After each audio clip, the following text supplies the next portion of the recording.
अस्सलाम वालेकुम सर। वालेकुम सलाम। आवाज़ आ रही है? जी सर, आवाज आ रही है।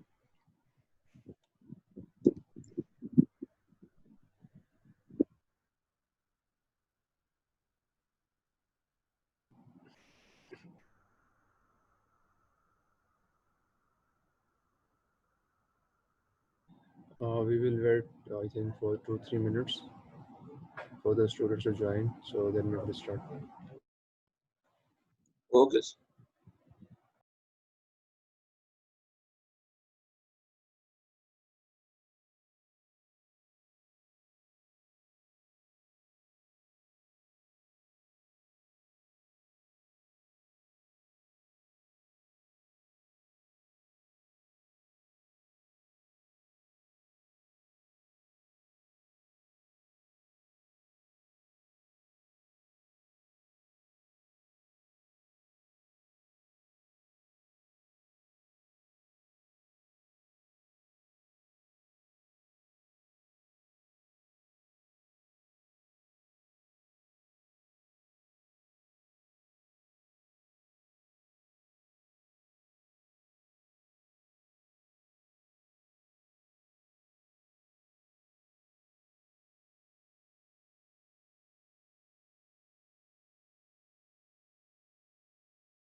Assalamu alaikum everyone. So I think we are on the second last topic of this course. Today is your topic 13 is free vibration of 2 degree of freedom systems, or I think force vibration भी हम इंशाल्लाह कर लेंगे आज. Let's see. तो अब हम we are going towards this 2 degree of freedom, और हम अब जितने भी सिस्टम जो हमारे पिछले थे वो तमाम 1 degree of freedom थे.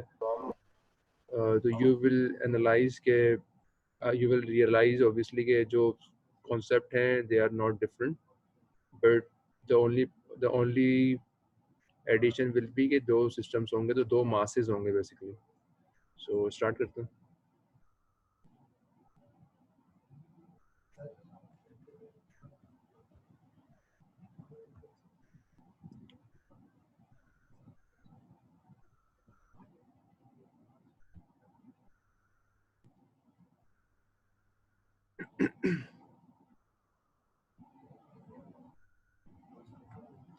Okay, so 2 degree freedoms obviously जो systems हैं you must know systems that require 2 coordinates to describe their motion.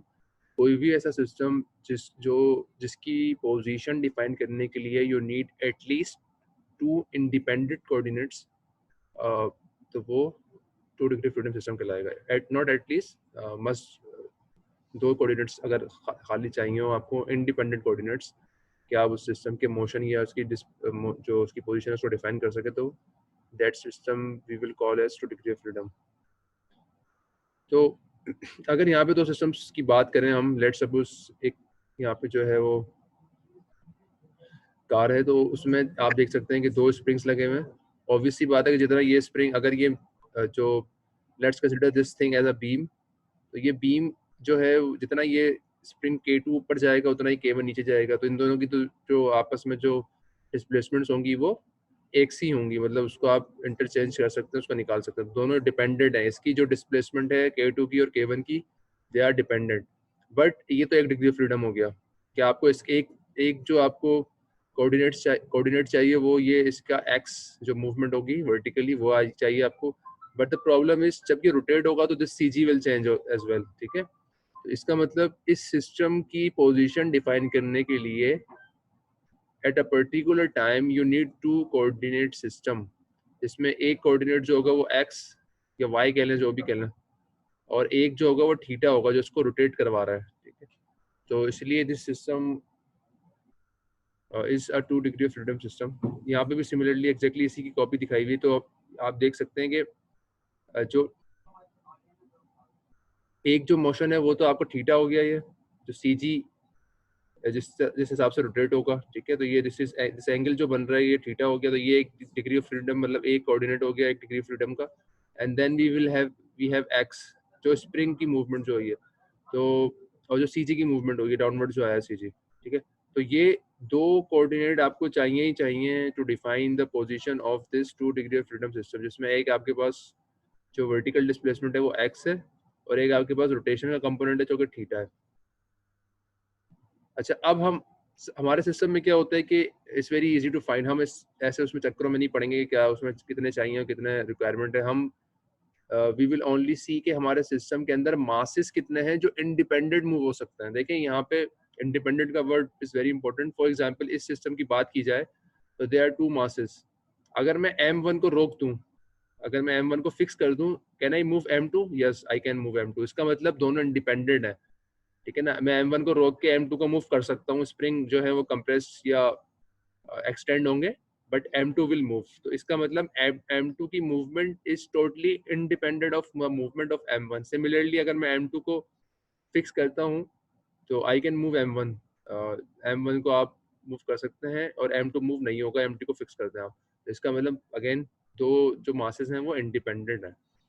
हाँ, अगर यहाँ पे ये स्प्रिंग नहीं होता, लेट्स सपोज यहाँ पे जो है स्प्रिंग की जगह कोई मेटल की रॉड लगी होती, फिर ये जो है ना 1 डिग्री ऑफ फ्रीडम सिस्टम होता। वजह, उस सूरत में ये M2 को अगर मैं स्टॉप करता तो M1 में मूव नहीं होता, क्योंकि वो जो बीच में स्प्रिंग नहीं होता। यहाँ पे तो ये है कि spring is helping in moving the other mass, but अगर यहाँ पे स्प्रिंग और डैम्पर की जगह सॉलिड जो है वो कोई स्टील की रॉड लगी होती इन दोनों मासेस के दरमियान, तो फिर मैं M2 को फिक्स करता तो M2 भी मूव नहीं होता, क्योंकि वो सॉलिड स्टील की रॉड है। वो तो ना एक्सटेंड हो सकती है ना वो कंप्रेस हो सकती है, ठीक है। तो उस सूरत में दो, हालांकि सिस्टम में दो मासेस होते, लेकिन still system would have been called as a 1 degree of freedom system. इसकी एक मिसाल इस तरह भी देख सकते हैं आप।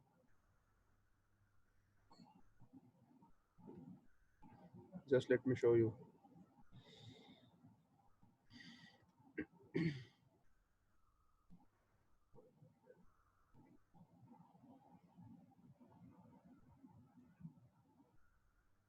फॉर एग्जाम्पल ये जो हमने सारे सिस्टम पहले किए थे, जिसमें हमने सिस्टम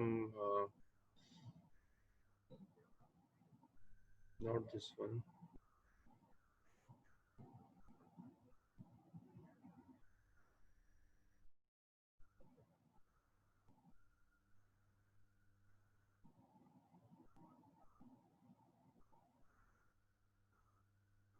यस। अब for example this system is a single degree of freedom system. This system is a single degree of freedom system. Why? Because अब यहाँ पे तो बहुत सारे masses हैं, लेकिन the problem is तमाम masses जो हैं वो independent नहीं है, कोई भी mass, सब dependent है। तो अगर एक M move होगा तो everything will move। ऐसा नहीं हो सकता कि मैं M को move करूँ बाकी सब stationary है। तो इसका मतलब all the masses movement और displacement is dependent on a single mass। ये सब आपस में related है। तो ये हालांकि सिस्टम के अंदर मल्टीपल मासेस हैं, but it's still single degree of freedom, क्योंकि आपको सिर्फ एक एक्स चाहिए। सिर्फ you need only x to define the position of whole system, सही है। तो तमाम मासेस जो इसमें लगे हुए हैं वो डिपेंडेंट है एक दूसरे के ऊपर। This is why it's called a single degree of freedom, but here the masses are independent, ठीक है। तो आप दोनों को अलग अलग मूव कर सकते हैं, तो ये याद रखना है आपने। अच्छा जी, तो हमारा काम क्या है? हमारा काम यह है जो हम पहले भी किया था, वही एग्जैक्टली काम है कि we need to find the equation of motion. तो यहाँ पे सिर्फ फर्क ये होगा कि इक्वेशन ऑफ मोशन जो है वो आपको बनानी पड़ेगी, दो बनेंगी यहाँ पे इक्वेशन ऑफ मोशन, क्योंकि दो मासेस है, दोनों मासेस की अलग अलग इक्वेशन ऑफ मोशन बनेगी। अच्छा, यहाँ पे दो इंपॉर्टेंट चीजें देख लें। एक the x1, the displacement of mass m1 is on the right hand side, means कि x1 is positive on the right hand side.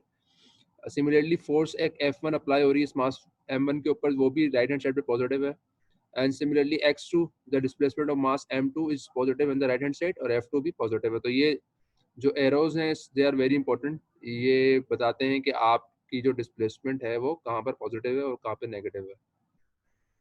अच्छा, अब हमें यहाँ पे जो है इसकी फ्री बॉडी डायग्राम बनानी है, एंड इट्स मस्ट, जब भी आप इक्वेशन ऑफ मोशन निकालना चाहेंगे तो you must go through, you must sketch the free body diagram। तो उसमें करते क्या है, अजम्पशन होती है हमारी एक, हमेशा समझ लें, बड़ा इंपॉर्टेंट है ये।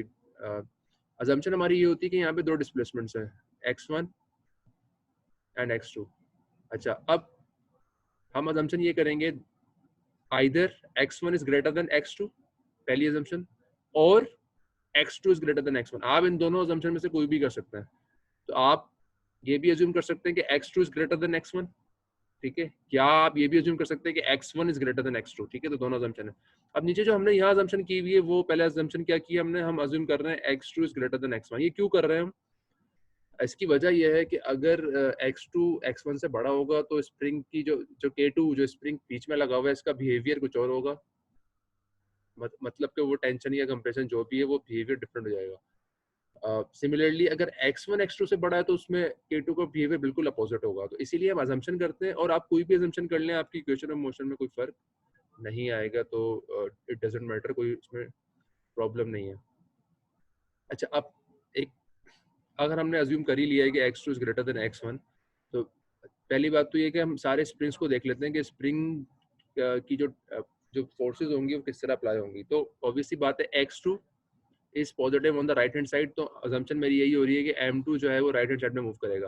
When m2 will move in the right hand side, तो स्प्रिंग जो K3 है वो कंप्रेशन में होगा, ठीक है ना। ये क्योंकि जो मास m2 है इस स्प्रिंग को फोर्स कर रहा है टू कंप्रेस, तो इसीलिए यहाँ पे जो मैंने ये एरो शो की हुई है जो इनवर्ट्स जा रही हैं, इसका मतलब यही है कि जो स्प्रिंग है ये वाला K3 वो आपका कंप्रेशन में है। जब भी कंप्रेशन में आप शो करेंगे तो आपके एरोस जो हैं वो इनवर्ट्स जाएंगे।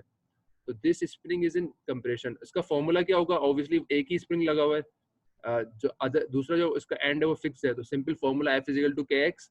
तो this formula, the formula of this spring is K3x2, simple. तो ये आपका फॉर्मूला आ गया K3x2। Now when spring is in compression, तो स्प्रिंग की टेंडेंसी ये होगी कि अगर मेरा मास राइट हैंड साइड पे मूव कर रहा है तो स्प्रिंग की टेंडेंसी होगी कि उसको अपोज करे, ठीक है। तो मास पर जो इफेक्ट आएगा वो अपोजिट होगा। तो if spring is in compression, यानी कि एरो जो है वो इनवर्ट्स जा रहे हैं, तो जो मास पे इफेक्ट आएगा वो अपोजिट होगा। आप ये देख सकते हैं इस एरो से। तो ये जो एक एरो है जो कि स्प्रिंग पे लग रहा है on the right hand side, mass पे वही एरो लेफ्ट हैंड साइड पे लगेगा, क्योंकि दोनों का जो रिएक्शन जो है वो अपोजिट आ रहा है। तो दोनों जो है आपस में रिएक्टिव फोर्सेस हैं, तो दोनों जो स्प्रिंग को महसूस हो रहा है और जो मास को, जो मास के ऊपर जो आ रहा है, वो दोनों बिल्कुल अपोजिट होंगे। फॉर्मूला एक ही है K3x2, फॉर्मूले में कोई चेंज नहीं आता। तो अब मेरे लिए इंपॉर्टेंट क्या है? मेरे लिए वो एरोस इंपॉर्टेंट है जो कि M2 पर इफेक्ट कर रही हैं। तो इसीलिए ये दिस एरो इज इंपॉर्टेंट, ठीक है। तो ये इसीलिए लेफ्ट पे जा रही है, क्योंकि ये वाली एरो राइट पे जा रही थी, तो बिल्कुल अपोजिट हो गया। मैंने इसका फॉर्मूला जो था वो K3x2 लिख दिया। अच्छा, अब डैम्पर को लिखना इज वेरी इजी। जो आपने स्प्रिंग की तरफ एरो बनाया है वही एग्जैक्टली वही एरो बना देंगे आप उसी तरह तरीके से, बिल्कुल। यानी कि लेफ्ट हैंड साइड पे जा रहा होगा, और जिससे फॉर्मूला चेंज हो जाएगा, क्योंकि फॉर्म जो आपका डैम्पर का फॉर्मूला होता है obviously it's damping coefficient multiply by the velocity, तो वो बन जाएगा C3x.2। तो आपने अगर स्प्रिंग के लिए तमाम काम कर लिया है, तमाम फोर्सेस निकाल ली है, तो एग्जैक्टली वही कॉन्सेप्ट आपने डैम्पर पे लगाना है। तो ये दो फोर्सेस हमने M2 के लिए निकालनी है, मतलब, ठीक है। अब हम M1 पे चलते हैं और फिर बीच में बाद में आएंगे। अच्छा, okay, so x1 again is positive on the right hand side, तो assuming कि m1 is moving to the right hand side, अगर m1 right hand side पे move करेगा तो this k1 will extend, ठीक है, ये टेंशन में होगा, ठीक है। तो इसका मतलब जो ये आपके पास जो स्प्रिंग लगा हुआ है, जो k1 यहाँ दिखाया हुआ है, वो टेंशन में, और टेंशन में आपके पास जो एरोज होती हैं वो आउटवर्ड्स होती हैं, ठीक है। तो ये आउटवर्ड्स का मतलब ये है कि टेंशन में। फॉर्मूला क्या है? अगेन फॉर्मूला सिमिलर रहता है, k1 विथ x1, क्योंकि जो k2 का दूसरा एंड है वो फिक्स है, तो फॉर्मूला तो सेम रहेगा. अब now since this spring is in tension, तो जो एरोज हैं वो राइट हैंड साइड पे जा रहा है ये वाला, तो जो मास की टेंडेंसी होगी वो लेफ्ट पे जाएगी. अगेन द सिमिलर कॉन्सेप्ट के दोनों स्प्रिंग और मास पे जो फोर्सेस अप्लाई हो रही हैं वो अपोजिट हैं, दोनों रिएक्टिव हैं. तो अगेन मैं इसको फिजिकली समझा देता हूँ आपको कि if mass m1 is moving to the right hand side, spring will extend, लेकिन जो स्प्रिंग की टेंडेंसी होगी वो ये होगी कि मास m1 को वो राइट पे जाने ना दे, उसको वापस लेफ्ट पर खींचे. इसीलिए जो मास पे जो फोर्स अप्लाई हो रही होगी वो लेफ्ट पे जा रही होगी, और वो अपोजिट है ऑब्वियसली इस स्प्रिंग, जो स्प्रिंग के आपके जो एरोज हैं उसके अपोजिट है बिल्कुल. तो बस आपने याद ये रखना है कि जो भी स्प्रिंग का एरो होगा और जो मास के जो भी एरोज होंगे वो अपोजिट होंगे हमेशा. तो if this arrow is going towards the right hand side, तो मास पे जो जो भी मूवमेंट होगी, जो भी एरो जो फोर्स की जो डायरेक्शन होगी वो लेफ्ट पे जाएगी, क्योंकि उसको अपोज कर रहा होगा. और डैम्पर के लिए सिमिलर, बिल्कुल एग्जैक्टली जो आपने स्प्रिंग के लिए सिस्टम बनाया था वही आप डैम्पर के लिए बनाते हैं. जस्ट द डिफरेंस इज कि वहाँ पे जो फॉर्मूला है C1 x1 डॉट आ जाएगा. तो this is the formula for this damper C1. अच्छा, अब हमने दो तो निकाल लिए, नाउ आप सेंटर में आ जाते हैं. सेंटर में तो प्रॉब्लम इसके जो स्प्रिंग है उसके दोनों एंड्स मूव हो रहे हैं. नाउ हमने असम्पशन ये की थी कि x2 is greater than x1. तो if x2 is greater than x1, it's mean x2 is greater than x1. इसका मतलब ये हुआ जो k2 होगा वो आपका टेंशन में होगा, ठीक है, क्योंकि x2 बड़ा है x1 से, तो एक्सटेंड होगी आपकी ये स्प्रिंग. अगर ये x1 जो है वो x2 से बड़ा होता तो जो आपका स्प्रिंग होता वो कंप्रेशन में होता. तो अभी क्योंकि हमने अजम्पशन की हुई है कि x2 is greater than x1, तो जो आपके स्प्रिंग है वो टेंशन में होगा. तो टेंशन में ये मैंने अगेन जो एरोज शो किए हैं वो दोनों आउटवर्ड्स जा रही हैं, आप देख सकते हैं दोनों, क्योंकि टेंशन में है आपका स्प्रिंग. अब फॉर्मूला किस तरह लिखना है? Formula is very easy to write, क्योंकि यहाँ पे स्प्रिंग के दोनों एंड्स मूव होंगे. एक एंड जो है स्प्रिंग का वो x1 से कनेक्टेड है, और एक एंड जो स्प्रिंग का है वो x2 से कनेक्टेड है. तो हाउ विल यू राइट? आप k2 लिखेंगे और डिफरेंस लेंगे इन दोनों का. आप डिफरेंस कैसे लेना है? सिंस हमने ये अज्यूम किया था कि x2 is greater than x1, तो आप सिंपल कुछ भी नहीं करें, जो बड़ी टर्म होगी उसको पहले लिखें और सेकंड टर्म को उसमें से माइनस कर दें. तो फॉर्मूला क्या बनेगा? k2 bracket x2 minus x1, ठीक है. तो क्या आ गया? x2 क्यों लिखा है पहले? क्योंकि हमारा अजम्पशन ये थी कि x2 is greater than x1, तो हम चाहते हैं कि ये जो जो अंदर की जो ब्रैकेट की टर्म है ये पॉजिटिव रहे.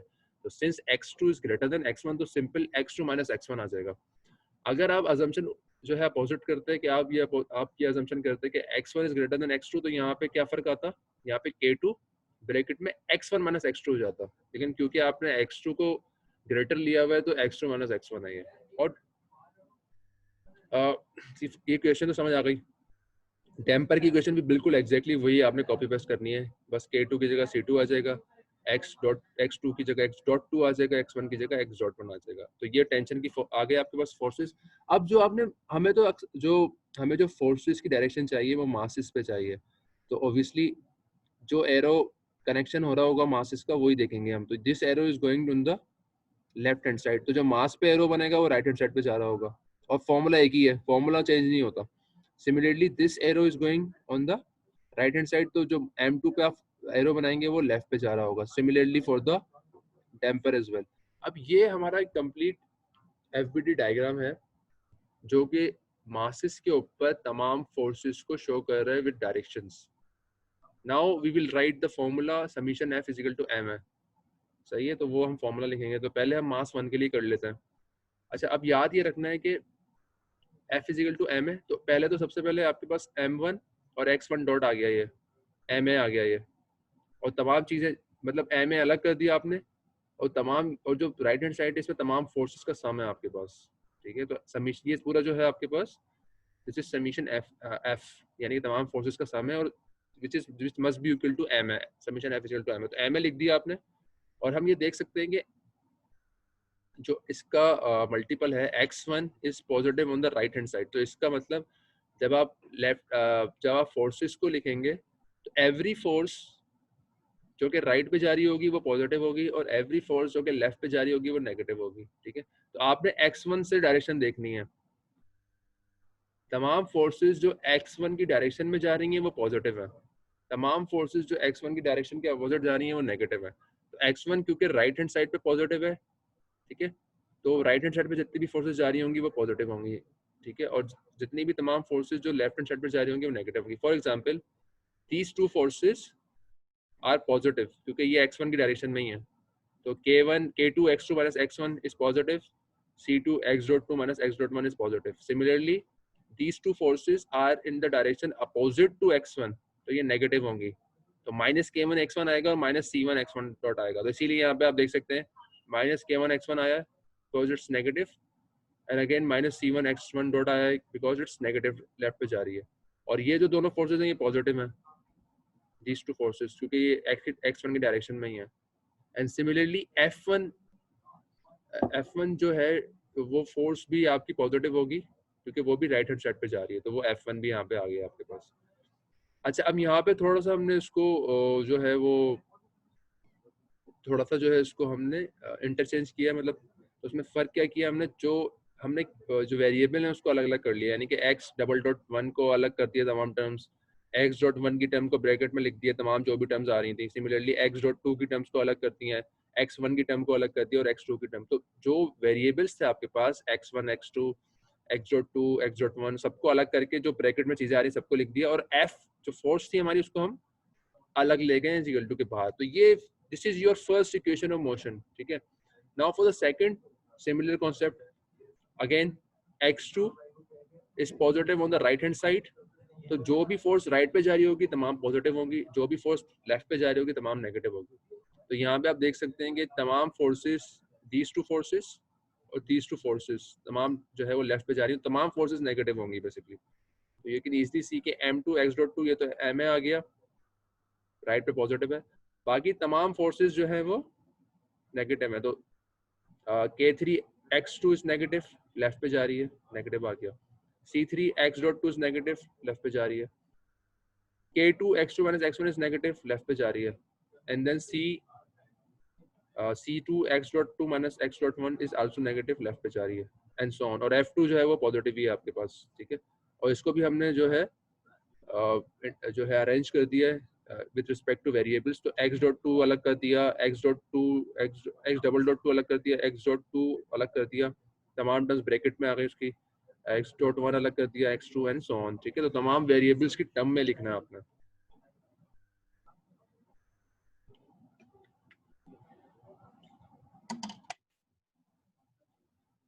ओके, आज मैं दोबारा रिपीट कर रहा हूँ कि अगर आप यहाँ पे अजम्पशन उल्टी भी करते हैं कि x1 is greater than x2 तो फिर भी आपको यही रिजल्ट आता, तो उसमें कोई मसला नहीं है। either you can assume x2 is greater than x1 or you can assume x1 is greater than x2, तो एक ही बात है, रिजल्ट आपका एक ही आएगा। अच्छा, तो ये दो फॉर्मूले बन गए। अच्छा, एक बात का ख्याल रखना है कि जो m2 का इक्वेशन है जो सेकंड है उसमें सिर्फ वही फोर्सेज आएंगी जो m2 पे अप्लाई हो रही हैं। अक्सर लोग ये गलती करते हैं कि ये k1 को भी जो है, जो k1 की फोर्स है वो भी m2 पे लगा देते हैं। k1 की फोर्स m2 पे नहीं आएगी क्योंकि k1 जो है वो डायरेक्टली कनेक्टेड नहीं है m2 के साथ।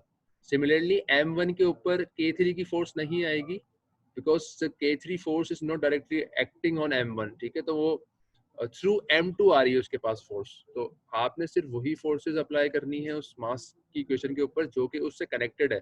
तो m2 के साथ सिर्फ चार चीजें कनेक्टेड हैं, this k3, this c3, this k2 and this c2। तो सिर्फ चार जो हैं ये टर्म्स आएंगी m2 के साथ, और सिमिलरली विद m1। अच्छा, अब यहाँ पे हमने उसी इक्वेशन जो दो थी उसको हमने बड़े सेटअप करके इसको टाइप करके लिख दिया है। और ये अब आप ये देख सकते हैं कि ये इक्वेशंस कपल्ड है। इक्वेशन कपल्ड का मतलब क्या होता है कि पहली इक्वेशन में x1 x2 दोनों ही आ रहे हैं, आप देख सकते हैं कि x.2 भी आ रहा है, x1 भी आ रहा है, तो ये कपल्ड इक्वेशन कहलाती है जिसमें आपके पास मल्टीपल वेरिएबल्स एक ही इक्वेशन में आ रहे हो। तो इसका मतलब ये हुआ, कह ही सकते हैं कि motion of mass m1 will influence the motion of mass m2 and obviously बात है जब आप m1 मूव करेंगे तो m2 जो है उस पर इन्फ्लुएंस कोई ना कोई होगा यकीनन, और वो स्प्रिंग जो सेंटर में आ रहा है उसकी वजह से होगा। अब सवाल ये आता है कि how many initial conditions are needed to solve this system, solve करना सिस्टम को, तो वो हमें उस सिस्टम को चेक करना पड़ेगा। तो अब इससे पहले कि हम आगे चलें उसको मैट्रिक्स की फॉर्म में लिखें, मुझसे कोई भी इसमें कोई पॉइंट है तो इस जो आपका जो स्लाइड है इसमें किसी का भी कोई सवाल है तो काइंडली अभी पूछें मुझसे, क्योंकि ये थोड़ा टिपिकल है। टिपिकल मीनिंग के you must understand how it is working, ठीक है, and you must go through it, कि आप इसको इसकी प्रैक्टिस करें। तो यहाँ पे किसी का सवाल है तो काइंडली मुझसे पूछें।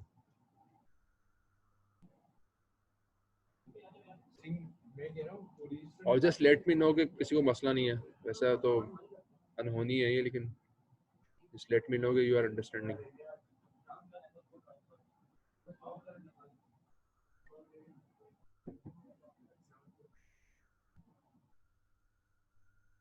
Jad saying it's okay. Fahad, are you there? तुम कभी होते भी हो? फहद मजीद।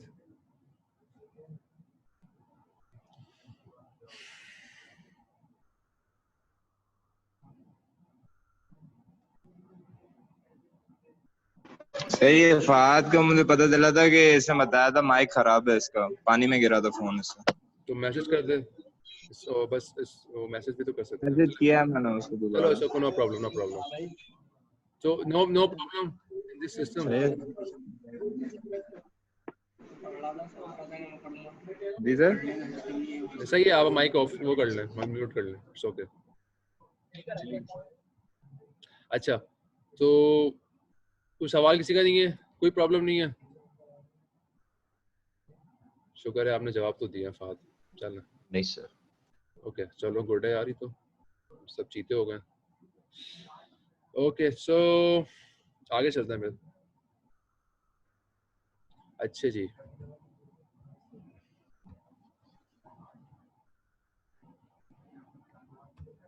Just give me moment. अच्छा, अब हम चाह क्या रहे हैं? हम ये चाह रहे हैं कि जो हमारे पास जो दो इक्वेशंस आई हैं इसको हम मैट्रिक्स की फॉर्म में लिखें, और मैट्रिक्स की फॉर्म में लिखने का फ़ायदे भी अपनी जगह होते हैं कि आप मैट्रिक्स को इंडिविजुअली सॉल्व कर सकते हैं। तो यहाँ पे भी हम यही चाह रहे हैं कि मैट्रिक्स की फॉर्म में इस इक्वेशन को लिखना सीखें। तो कैसे लिखते हैं वो देख लेते हैं। ये याद रखें कि मैट्रिक्स में हमेशा 3 पार्ट होंगे। एक आपका जो है वो मास से रिलेटेड चीज़ें आ रही होंगी, उसके साथ एक्सेलरेशन होगी। सेकंड डैम्पिंग से रिलेटेड चीज़ें होंगी, उसके साथ वेलोसिटी होगी। थर्ड यू हैव स्प्रिंग से रिलेटेड चीज़ें, उसके साथ आपके पास डिस्प्लेसमेंट होगी और फोर्सेस आ जाएंगी। अच्छा, अब लिखना किस तरीके से?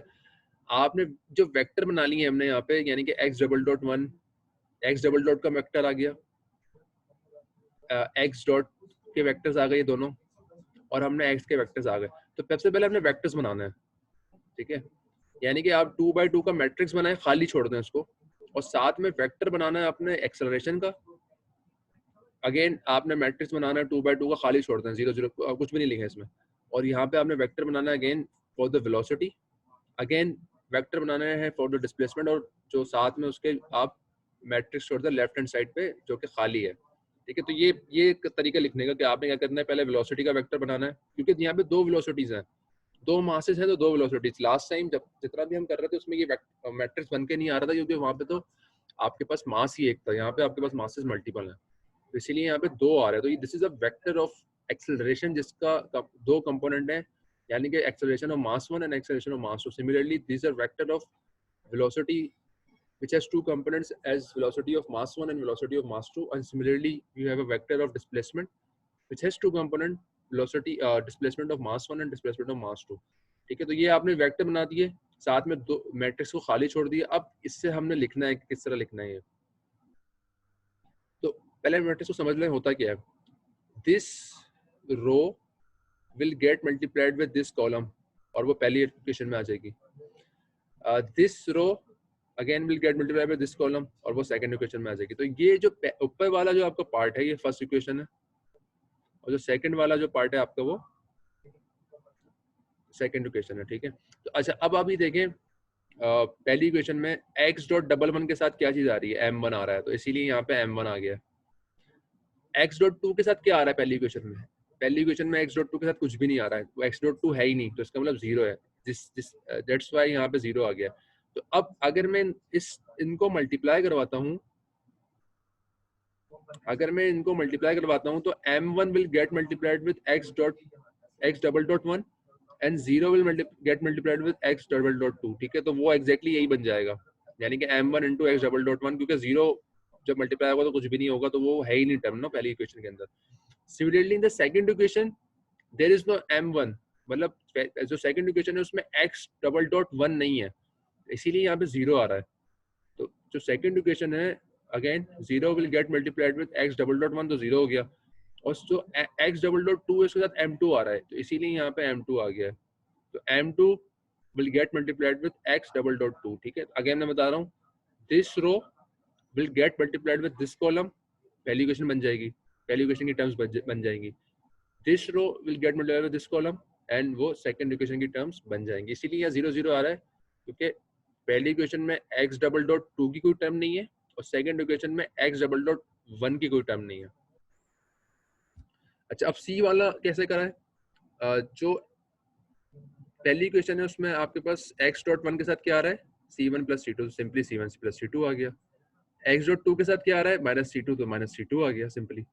सिमिलरली जो सेकंड इक्वेशन है उसमें x डॉट 2 के साथ क्या आ रहा है, c2 प्लस c3, तो वो c2 प्लस c3 आ गया। ठीक है, और x डॉट 1 के साथ क्या आ रहा है, सिंपली c1 माइनस c1 आ गया, जो माइनस c2 आ गया जो x1 डॉट के साथ है। तो again this row is getting multiplied with this column and this row is getting multiplied with this column। Again वही हो रहा है, पहली इक्वेशन बन रही है तो ये चीज दिस रो इस कॉलम से मल्टीप्लाई होकर पहली इक्वेशन बन रही है, और second time this row is getting multiplied with this column और उससे सेकंड इक्वेशन बन रही है। तो ये आपको लिखना सीखना पड़ेगा। And similarly for the last part again x1 x2, तो जो x1 की टर्म थी वो k plus k2 तो यहाँ k plus k2 आ गई, और जो x2 की टर्म थी वो माइनस k2 थी तो माइनस k2 आ गई। Similarly for the second equation x1 की टर्म जो है वो माइनस k2 थी तो माइनस k2 आ गई।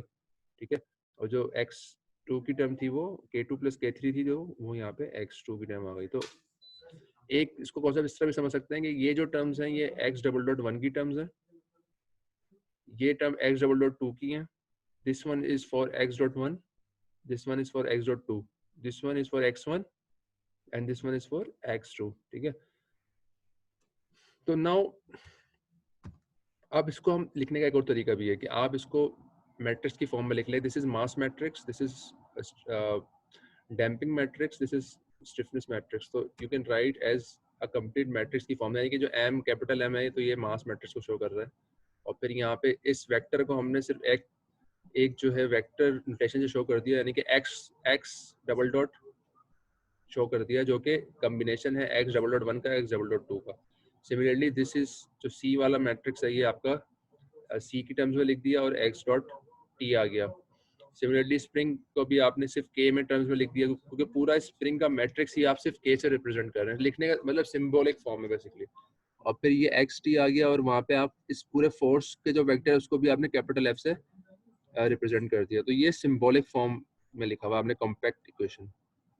और वो पता ही है कि आपको MCK are the mass damping and stiffness matrices while X is displacement matrix vector. अच्छा, और यहाँ अगर हम कंपेयर कर लें तो ऑब्वियसली M जो है वो इसके बराबर है, C जो है उसके बराबर है, और K जो है वो इस मैट्रिक्स के बराबर है। तो आराम से आप उसको इस तरह तीनों को तोड़ के भी लिख सकते हैं कि M जो है वो क्या मैट्रिक्स है C के है और K क्या मैट्रिक्स है आपके पास।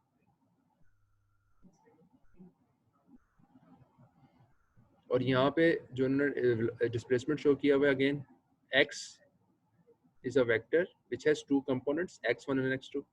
X dot 2 is a vector which has two components x dot 1 and x dot 2. X double dot is have two components, दो पार्ट हैं, दो सिस्टम है, x double dot 1 and x double 2। Similarly force को भी यही किया है। तो सब चीज़ों को तोड़ दिया हमने, सिंप्लीफाई करने के लिए हमने उसको दो हिस्सों में तोड़ा हुआ है। तो F capital F is a force vector जिसमें दो पार्ट्स हैं क्योंकि दो फोर्सेस लग रही थी F1 एंड F2। अच्छा, अब हमने सोल्यूशन तो निकाला नहीं है अभी तक किसी चीज़ का, तो सोल्यूशन निकालने से पहले वी मस्ट गो टूवर्ड्स जो हमने सिंगल डिग्री ऑफ फ्रीडम में काम किया था वो हल्का सा रिकॉल कर लेते हैं।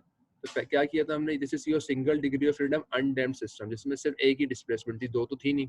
तो m simple acceleration m into acceleration आ गई plus kx is equal to 0, और फिर हमने सोल्यूशन अज्यूम किया था कि x का सोल्यूशन क्या अज्यूम है और फिर उसको उठा के वापस इस इक्वेशन में डाला था। ठीक है, तो ये सारा काम कर चुके हैं इसलिए इसमें ज़्यादा डीप में जाना ज़रूरी नहीं है। जब आपने ये सोल्यूशन इस वापस इस इक्वेशन में डाला उसको सॉल्व किया तो you will get something like this. तो ऑब्वियसली CEST जो है वो तो 0 नहीं हो सकता, तो इसका मतलब ये हुआ कि MS plus K must be equal to 0। तो ये एक आपके पास कैरेक्टरिस्टिक इक्वेशन बन के आ गई थी। और फिर आप यहाँ पे S का अगर S का रिजल्ट निकालते हैं तो it will become plus minus under root k divided by m, और वो अंडर रूट में उसमें आ रहा है। तो और obviously this k over m is nothing but omega n, ठीक है। तो यू कैन, और ये क्योंकि नेगेटिव साइन है तो नेगेटिव 1 की वजह से आई भी आ जाएगा। तो K over M under root is omega N, this minus will bring I. तो ऑब्वियसली जो रूट्स आ रहे हैं इस इक्वेशन के वो प्लस माइनस आई ओमेगा एन आ रहे हैं, और ये रूट्स जो हैं ये बेसिकली इमेजिनरी रूट्स हैं। और तो इसीलिए इसका जो सोल्यूशन बनेगा वो समथिंग लाइक दिस, ये पहले कर चुके हैं हम।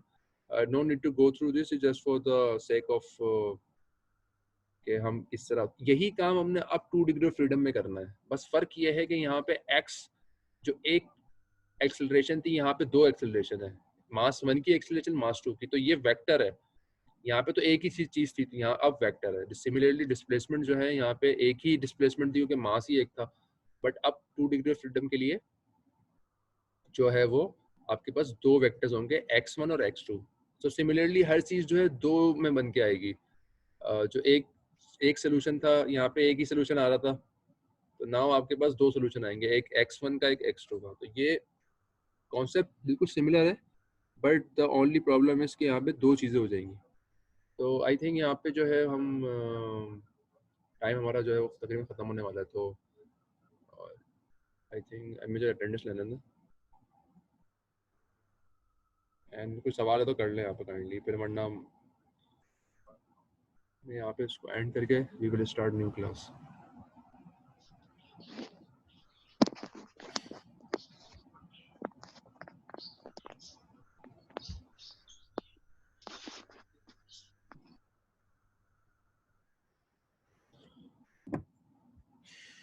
Okay guys,